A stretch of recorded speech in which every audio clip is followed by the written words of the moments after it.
Another good day, another good vibes. Welcome back to my channel!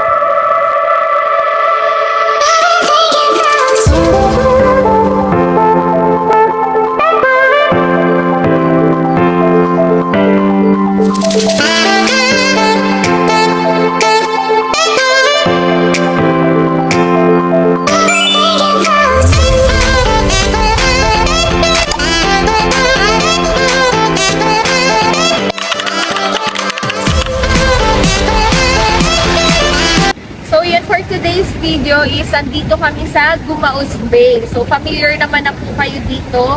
So ayun nga, kasama namin si Rosie, magme-make time, magbabanding-banding din kami.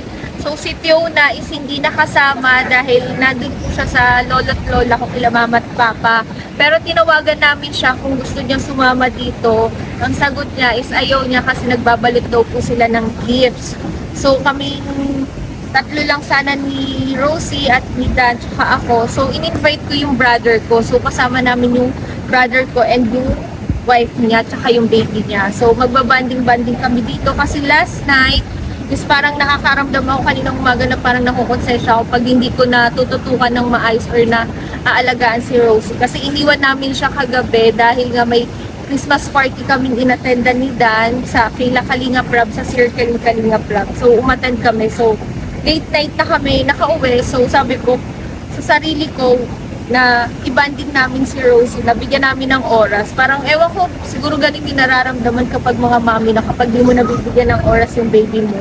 Parang may moment ka na nakukonsensya. So yun po, samahan niyo po kami na makapag-banding here sa Gumaos and yun lang. So yun, ang naisip namin na content ni Dan is yung what would Rosie would sige, like? i-English mo yan. Kaya mo yan. Anong gusto mong makuha sa'yo ni Rosie? Sa madaling salita, baga, yun nga. Sa ano ba? Pag-uugali? Looks and personality. Yun lang naman eh. Okay. Diba? Sa looks, kaya lagi ko sinasabi pag nagsasabi yung iba na kamukha ko si Rosie, sabi ko, pag tagal, nagiging kamukhain ni Jenny. Kasi gusto ko, maging ano niya, makuha rin yung picture. Kasi babae naman si Rosie. Diba? Parang ay, pag sa akin kasi parang hindi ko alam makuha. Hindi mo ma-imagine Yung girl version, di ba? Baka mamaya mukha rin medyo lalaki-lalaki. So gusto ko, si Jenny lahat. Hindi naman lahat. Siguro sa kulay, makukuha naman yun sa akin. Sa height, pareho naman kami na matangkad naman kami. Tapos sa ilong, gusto ko talaga ilong ni Jenny. Kasi matangos kasi ilong ni Jenny compare naman sa ilong ko, ano naman. Matangos naman yung sa akin, pero hindi siya yung ano talaga, yung may pagka-pointed. pointed. So, Sige nga, side ko tayo. sa physical ayan. Yung side view ko maganda. Kasi, pero pag harap, medyo malaki yung, hindi naman malaki, ano lang, malaki ba? Hindi naman. Hindi naman, Mataba lang. May taba. Yung sa akin kasi, Pointy kasi yung kanila. mas payat din kasi yung ganyan. Yes, yun yung mga gusto ko makuha sa physical po, sa physical. So yung sa looks, gusto mo sa akin. Pag baby boy, syempre gusto ko akin lahat. Oh, grabe siya. Pag baby boy, Kahit sa ilong. hindi naman. Sa akin siguro sa looks, yun, kasi sa ano ba? Wala, gusto ko looks ko rin talaga si Rosie kasi nga, syempre, mas yung na. Hindi niya nakamukha. Sabi ko, sana naman, for the second time around, kamukha ko naman. Kaso, feeling ko kamukha ko si Rosie. Oo, so madami rin nagsasabi na kamukha. Kamukha Kasi ko siya. parang, Cute naman oo. cute. Pero, kasi yung lips namin ni Dan, tas lips ko, maliit din, maliit manipis. naman yung kay Rosie. Oo, ganun. Pero, sabi nga ng iba, maraming beses pang magbabago yung itsura ni Rosie kasi habang lumalaki. Doon talaga makikita na kung ano, sinong kamukha niya. So, okay naman. Kahit saan, kahit ano naman kahit kung sila yung kamukha niya. or Oo, ako, wala naman okay sa amin lang. yun. Pero mas maganda, gusto kong makita si Rosie na mix.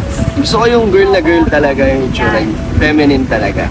Pero pag ano kasi, pag mga ganyang months pa, Wala pa. hindi mo pa siya, Sa ngayon nga, di hindi ko pa siya girly version na masyadong girly. Oo. Siguro mga pag 6 months, siguro medyo ano pa nga, nakikita mo na. hindi mo pa nga siya parang sa isang tingin mo alam mong babae na, hindi pa kasi hindi pa naman mahaba Nalagyan yung ko buhok. naman siya ng headband, kaso dumudulas kasi, kaya hindi siya... Basta ano pa siya, hindi pa siya girl na girl.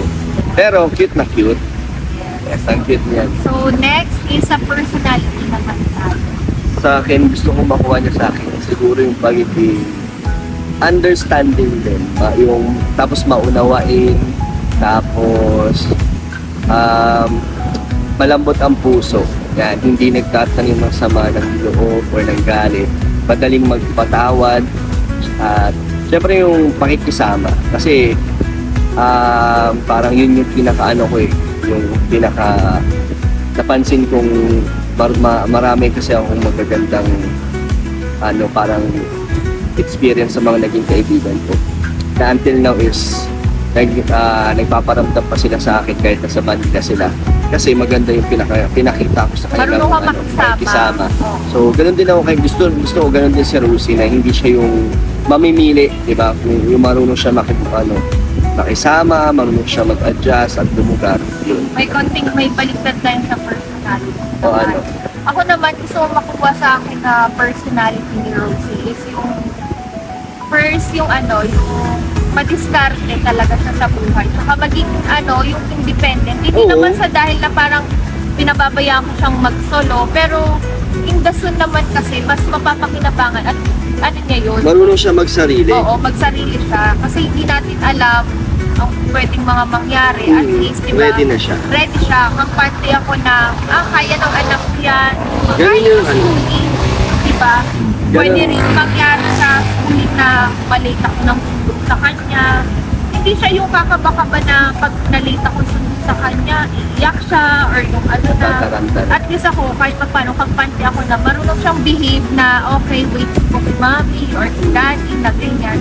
Kampante yung isip ko na hindi siya magtatanong or what. Pero And then, dapat turuan din natin. Parang turuan natin sila sa mga ganyan gusto natin. yun nga, isa yun sa gusto ko makuha personality na ititrain ko like I-train video natin. na ganun talaga. Kung magkakampanting isip ko kasi marunong siyang lumiskarte, marunong siyang mag-behave na pag nasa mga lugar siya na kunyari malilate ako or wala ako, marunong siya. Yes. So next, na personality na pwede gusto ko makuha na is multitasker. Gusto ko yung parang kahit may ginagawa siya, parang kahit pa paano, alam niya rin itong isang bagay na kaya niyang pagsabayin na without pressure. Yung kalmado lang, kasi ganun ako Yung parang, You can work under pressure. yes, yung mga ganyang Without bagay. any pressure. Yun, kasi tulad sa dati ko pong work na, kasi yung work ko kasi is nagbebenta na ako ng yung mga platform sa mga website. Yan yung ko po sa So, nakaka-stress. sa Europe. So, may stress siya, may stress moment siya. And then, pero, kumbaga, sa, di ba, sa work ko, parang ako na lahat yung gumagawa. So, alam mo naman yan, di ba? Yung parang, regarding sa back office, sa back office or back end, editing, tapos sa pag-handle ng mga, ng mga employee, talagang parang ako na yung pero ang work ko lang naman din talaga is sa back-end lang ako. Pero pinagsasabay ko siya regarding sa financial, kung ano yung mga pumapasok na mga pera. Yan po yung work ko sa mga platforms po, sa mga website. Sa mga nakakaalam ngayon, nalaman ko po. Pero yun nga lang is, binitawan ko na po siya. So, yun, parang hindi ko pa alam na pregnant ako that time na pinitawan ko siya. Siguro, di ba tulad na sabi ko sa'yo, na baka naging will ni God na mawala sa akin yung work na yun. Kasi stressful. Oo. Ramdam ko yan ni Dan na nakikita niya kung paano ako ma-stress sa work ko noon kasi halos lahat, ginagampanan ko iba't ibang role.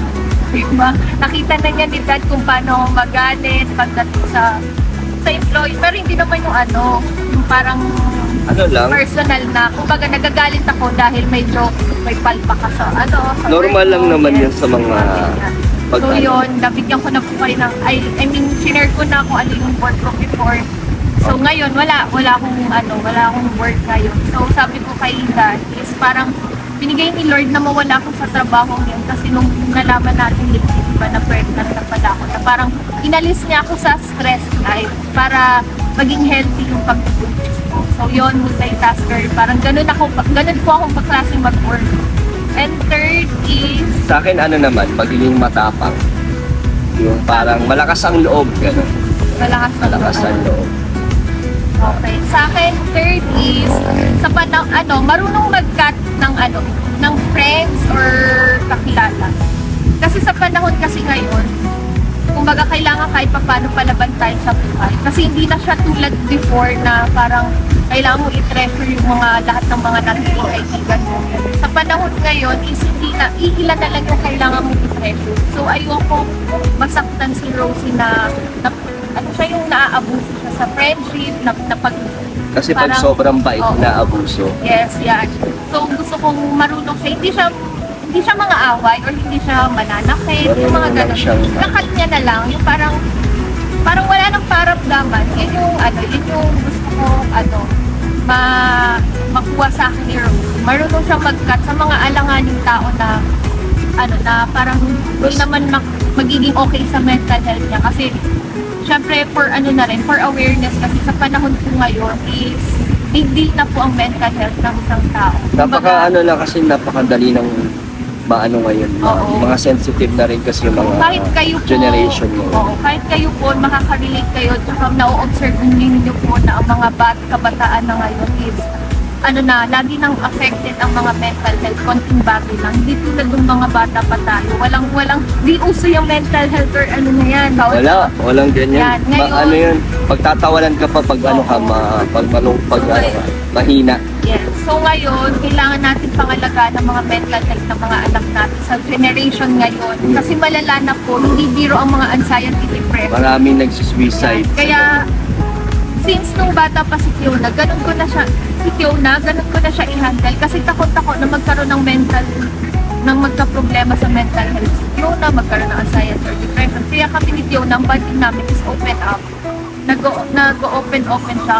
Diba, minsan nakikita mo nakikipag-biro. Kasi tinitrain ko siya na huwag siyang masasakta sa mga maliliit na bagay. Kumbaga, Huwag siya strong. mapipikon. Yes, brave siya. So, yun rin yung gusto kong makuha ni Rosie. And maka-Diyos. Yan. May takot sa Diyos. Unang-una, may takot sa Diyos. Hindi siya makakalimot. Magkaroon man ng problema or blessing, laging magti-thank you sa taas. Yan. Yan yung gusto kong makuha kay Rosie. Yun, sa ngayon, yun pa lang naman yung naiisip kong personality. Yun lang. Ano din? Yun, lahat naman ng mga sinabi mo parang gusto ko din nga ma-adapt lahat yan niya host. Paglaki niya at maging syempre maging successful siya sa mga pangarap at gusto niya sa buhay. Nandito naman kami para i-guide siya at suportahan hanggat kaya namin. Kaya, yun yung mga gusto ko lang muna sa ngayon na makuha ni Rosie. So, siguro, may siguro madadagdagan, may mga maiisip ako na pwede kong i-train na kay Rosie. Pero Maganda. sa ngayon, yun palang yung nasasabi. Marami naman yan, habang lumalaki naman yan, learning process naman. Habang napagdadaanan naman niya lahat yan. So, eto naman tanong ko sa'yo. Kapag kung sakaling, matagal pa naman to, 18 years pa naman, I mean, pag dumating sa point na gano'n na si Rose, maghihigpit ka ba sa kanya or hindi? Paano gano'n? Or like sa friends, labas, syempre hindi natin masabi. Siguro na neutral lang or may alam niya yung... Anong klaseng pagka-neutral? Kasi pag inikyutan mo, parang baka mamaya, parang isipin niya, maraming hindi niya magawa yung gusto niya, di ba? Parang pwede niyang gawin, pero may limitation. Parang alam niya yung, may curfew, may gano'n, tapos may mga alam niya yung mga bawal at mga bawal niyang gawin, yung mga tama at mali, alam niya sa sarili niya na yun yung gusto ko namin, alam niya rin yung mga, bawat gagawin niya, yung iisipin niya kung ano yung magiging resulta kung ano ba, makakabuti ba to or masama sa kanya. Diba? Parang feeling ko Pero, sa nakikita ko sa ating dalawa as a parenting, parang feeling ko si Dan yung mas maluwag kesa sa akin. parang na, okay lang naman, as long as okay din siya. Pagdating sa discipline. Kasi ako very strict talaga ako. Kasi si Fiona, titig ko pa lang. Hindi ko siya yung sinasaway na tama na yan. Alam na ni Fiona, pag tinitigan ko siya, alam na niya yung ibig sabihin. Basta alam na niya yung ganun din naman ako, pero iba naman syempre kung dapat talagang pasaway na pag sobrang matigas yung ulo, doon natin papagalitan, pagsasabihan, di ba? Ididisiplina natin. Yung sobra na talagang yung ma-spoil, di ba? Yung sumasagot, ayoko nun. Tapos bastos, walang respeto, yun yung mga ayoko gawin ni naging si Rose. si Fiona nun, before nun, na baka isa rin sa mararanasan ni Rosie, ang face the wall. Face the wall. Oo, para hindi mo man na siya sasaktan, diyan mo lang siyang mahirapan. Lumuhod sa mundo. Hoy, wag naman ng ganun. Eh, nakakaawa naman. Yun, hindi ko naman nakaya yun. Depende siguro Parang, sa kasalanan. hayaan ko na lang siyang mangalay or mapagod na naka-face the wall lang. Kumbaga yun. Para magtanda Oo. siya. Yun. Ay, wag naman ganun. Grabe, mo na. Hindi na tayo yung sinuunang 90s na ganun yung mga nangyayari. Mga post tayo sa Facebook. Sabi, grabe naman si Kalingap na Jenny, pinaluluhod sa mundo ang mga Napakadali pa naman na ngayon mag-share sa mga Oo, grabe na ngayon. Baka Kahit picture-picture na lang eh. Oo, yan, demanda pa tayo ni Rose. Hindi tayo didemanda ni Rose. Kumbaga mapapag-PSW tayo. Hindi, joke lang po. So yun, ano pa bang point natin sa kanila na? Sa ngayon yun lang muna siguro yung kasi 1 month or 2 months pa lang naman si Rose. So marami pa tayong pwedeng maisip na maituro, di ba? Ma-share natin pero at mapapanood niya to syempre sa tamang panahon, di ba? Makikita niya to. So Rosie, pag napanood mo to, gets mo na ako. So kung bakit ganyan yung gusto natin Bakit para ganyan? sa'yo. Lalong-lalo na babae ka, ang hirap talaga. Alam mo ba yung sa side ko, syempre babae yung anak ko. Sa nahirapan ako, parang hindi pa ako handa kapag dating kay na pag-was na siya. Kaya sabi ko sa sarili ko, magpapacool mom na lang ako or yung parang workaholic na lang ako para yung bahay,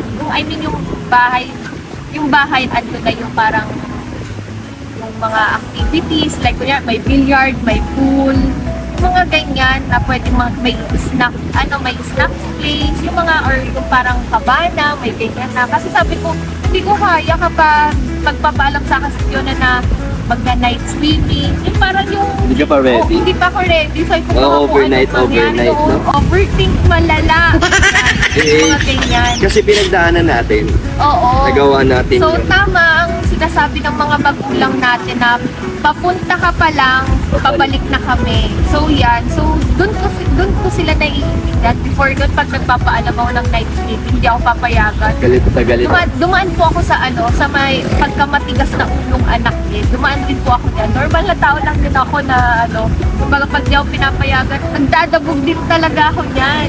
As in, yung parang pag di ako pinayagan mag-overnight, sabi ko, wala, exit. Pero yung pa ako, yung ganyan talaga, yung Galit. halata mong, ikaw naranasan mo ba yan? Kaso lalaki kayo eh. Pero may quit din naman yung mga pinsan ko kasi lumaki ako sa mga pinsan ko, puro lalaki. So sila yung tumayo mga kuya ko. Yan. Ano din sila, stricto din. Yun. Tapos before noon, yung mga panahonan natin na mga high school pa tayo, ang 7 PM, parang alas 12 na yun eh, that time. Late na yun. Parang alas 12 na yun sa Tataranta ka na Oo. nun kasi hanggang alas 7, alas 8 na yung Oo, curfew. parang yung 5 PM before no, nung mga 2011, 2008, 2007, mga ganyan. Parang yung 5 PM, 7 PM na dun eh. Minsan nun, pag inaabutan ako, nalilate akong uwi kasi nga minsan may project kami. Pag narinig ko ang TV Patrol, Gabi na. shucks, wala na, galit na sa akin, feeling ko galit na sa akin magulang ko. Kasi pag sa TV Patrol na, gabi na yan, late na yan, yan na yung mga sistemang yan. Kaya kinakabahan na ako pag uuwi. Alam mo yung long message na ako kay Daddy, keso ganito, Daddy, keso ganyan, Daddy, ang dami ng explanation. Ngayon, ang mga kabataan ngayon, late night talaga, as in 12 man talagang malala. Midnight. So yon, mamaya po ulit kasi aasikasuin muna po namin si Rosie para makapagpahinga po siya ng maayos. Then tomorrow is yon, i-enjoy namin kasi alanganin na yung oras ng punta namin dito dahil ang dami namin stopover. Alas stress na rin, malayo din kasi. Yan, malayo rin. So ngayon hindi kami makakapag-banding ni Rosie masyado ngayon kasi mahamog na po. So bukas na ng umaga ang continuation ng ating vlog. Yan. So yun muna po. Bye for now. So see you tomorrow. Ikaw, ano sasabihin mo? Ganun din, see you tomorrow. See you tomorrow. So i-prepare lang po muna namin si Rosie para makapagpahinga na po muna sa sabi. So overnight na po ang nangyari sa amin. Yes, biglaan lang. So yun po. Hello po! So, ayan na nga. Morning na. So, dito na kami makakapag-enjoy ng moment with Rosie. Kasi yesterday po is hindi namin na-enjoy kasi nga paggabi na, hindi na pwede ilabas si Rosie dahil mahamog na. Kaso ngayon, ang Rosie namin is tulog. Yun.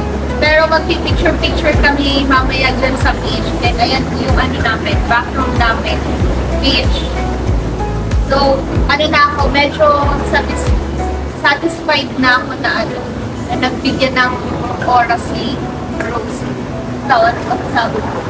Siyempre, masaya. Kasama namin. First beach ni Rosie. Parang first beach. Ay, hindi. Overnight. Oo, yun. Overnight si Rosie. Sa beach. Yan. Kasi pag pinapasyal namin siya sa Bagasbas, oras lang po like 1 hour, ganun lang yung niya. Pero ngayon is talagang may overnight si Rosie. So napagbigyan na ang Kasi tulog lang siya lagi. tulog nga lang siya. Sobrang pihit na pihit talaga ni Rosie. Pero nga, ang sarap i-travel ni Rosie, ang tahimik na lang. Hindi siya hassle sama na mga ganyan. Sana nandyan kahit tumanda na siya. Kahit pag 1 year old. Hindi, minsan naman siguro pag toddler na, normal naman siguro may mga arte-arte na siyang Pero lang siya, tingin. hiling lang. Yun na. Ginigising po talaga namin. Minsan pag yung tunog siya, tapos minsan kahit gusto na namin siyang gisingin, kahit ginagalaw-galaw na namin. Wala hindi talaga siya na basta tulog lang talaga siya. So, yun po. Ako, nag-enjoy naman ako dito sa overnight namin with Rosie. Sayang wala si Fiona. Pero, yun nga, nag-enjoy rin si Fiona, lalo na dumating yung sister ko. Yun, parang mamamasyal nga daw sila. Pero susunduin muna natin si Fiona kasi wala siyang dalang ibang damit, pang 1 day yung dalang niyang damit. So, susunduin namin din. Message sa akin si Fiona, nasasama daw siya sa SM mamaya. Yun. Dadaan po kami sa side ko kila Papa, Mama, kasi andun po silang lahat. Papakita lang po kami. Then balik na ulit na kami sa bahay para makapagpahinga ng mas ayos. So ngayon, mamasyal-masyal kami sa beach, maglalakad-lakad. So, samahan niyo po kami. So, ayan ang aking brother at ang kanyang partner at ang pinsan ni Rosie! Yan. Tulog ang pinsan ni Rosie. Sophie. Yes. Yan po siya, Ang ganda. Ang haba po ng kanyang pilik mata. Perabati. Yan po. Girling-girly na si Sophie. Yan. At si Rosie, tulog na naman. Log 2. Log 2 ulit po siya. So, ayan. Kamusta ang feeling na bumalik ka ng gumaos na kasama na si Rosie? Kasi before, di ba? Susunod magsuswimming na rin si Rosie. Ha? Magsuswimming na din siya. Ilang months pa? Ilan ba? 6 months? Oo ata, 6 months, no? 6 months. O, tignan yan. mo, sarap tulog niya, nakataas kamay. Walang pakialam. Deadma lang siya sa ano, makapanood. Uuwi na lang siya ng dae. Tulog pa rin. Hindi nagmamalay. Ang dami niyang narating. So, ayan po. Si Rosie is sleeping. Ito, si Dan. Busy. Kala ko ba ano? Family time. Family. Yan. Tapos ayan po yung beach. Ganda. Nakaka-relax po talaga dito. And hindi siya crowded. Yan.